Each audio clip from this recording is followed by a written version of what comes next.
4 students from Waterloo region pitched investors on Dragon's Den on a new type of breathalyzer. Now, the episode's not going to air until later this month, but the device isn't just for one substance. Harmeet Chauhan is one of the founders of GuardX, the company who developed the breathalyzer. He's in studio now. Good morning. Good morning. So tell me about the breathalyzer that you developed. What makes this different from regular breathalyzers that police are using? So what we're doing is we are using physiological signs that have been correlated with impairment. Now, these signs are eye patterns, heart rates, brain waves, muscle patterns, and body temperature. These have all been correlated with impairment. What we're doing is we're automating the process and collecting this information with artificial intelligence. And if someone is driving while they're high on cannabis, how does this detect that? So this will basically look for different signs of your eyes, so convergence. It will look for different heart rates. There's a different combination of signs that are put together to give you whether a person is on cannabis, whether they're on stimulants, whether they're on depressants or hallucinogens and so forth. So is it a breathalyzer, though? It is the new breathalyzer, but it's not necessarily taking your breath. Okay. The reason we're doing that is because, as we all know, cannabis stays in your system for up to 14 days. Now, there's inaccurate ways of detecting whether a person's impaired from saliva and breathalyzers because it's not an accurate measure whether they're impaired in a given moment. So what we're doing is we're actually taking the signs that are reacting in your body in the current moment and using those to detect impairment. These signs have been scientifically proven already. All we're doing is just automating the process. Instead of officers using their flashlights to detect for eye patterns, we're using a whole VR headset.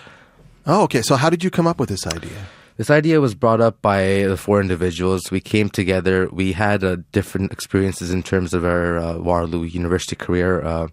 We were in academics. We realized there's a big problem in terms of people trying to get away in the loophole of, hey, listen, I'll get a lawyer if I get caught for cannabis or whatnot. And we realized there was a big problem. And we realized that all the solutions today were breathalyzers or saliva strips, but we knew that it was inaccurate. Just because we were around the day and age of people growing up, we knew that there was a bunch of different ways to get around it. So we thought about different measures, how we can go about this. And eyes were the first thing we thought about. There were different eye patterns we looked into. As we started proceeding, we started looking into more and more physiological signs like the heart, the body temperature, the muscles, and the brain. And together we compacted that headset, which we're developing today. And the headset that you're developing does all those things? Checks all those things? The headset we are developing today does all of those things within a minute and a half. Wow. So what are your plans for this? What do you hope to do next? So right now what we're doing is we're starting our validation studies. And these validation studies are basically going to grant us the fact that our device is functionable with medical grade devices today and that are shooting out the right accurate heart rate or brain waves or muscle activity, right? Once that's completed, we're going to go into a beta testing program and a pilot program with different police forces. And once we go about that, we'll be sealing in contracts with different police forces to sell our device. So have you contacted any police forces about this yet?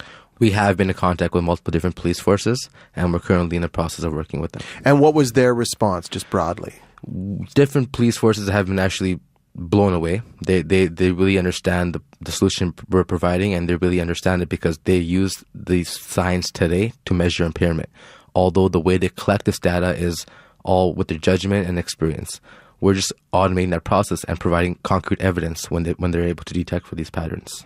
And you recently made it on to a taping of Dragon's Den. Now, you can't obviously tell us the outcome yet.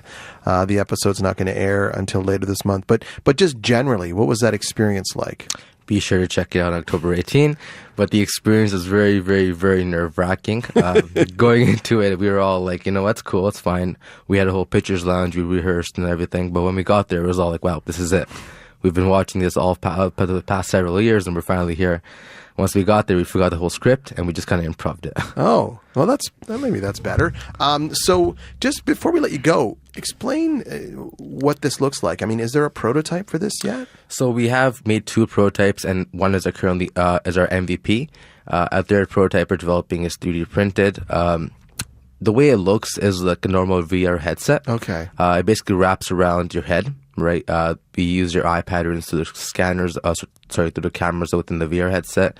We use your heart, your body temperature through your ears. We use your muscles through your ocular muscles and your brainwaves through your head. So it's all compacted through your head, and it's virtually put together to work within a minute and a half. Sounds so interesting. Thanks for coming in, Harmeet. Thank you. That is Harmeet. He goes by Harry Chauhan, one of the founders of GuardX. They developed a device that can detect driving impairment through looking at physical signs and not chemical substances. You can see the Waterloo students behind GuardX pitch investors on the Dragon's Den. And as you heard Harmeet say, that's on October 18th. That's the day, coincidentally, the day after recreational cannabis becomes legal in this country.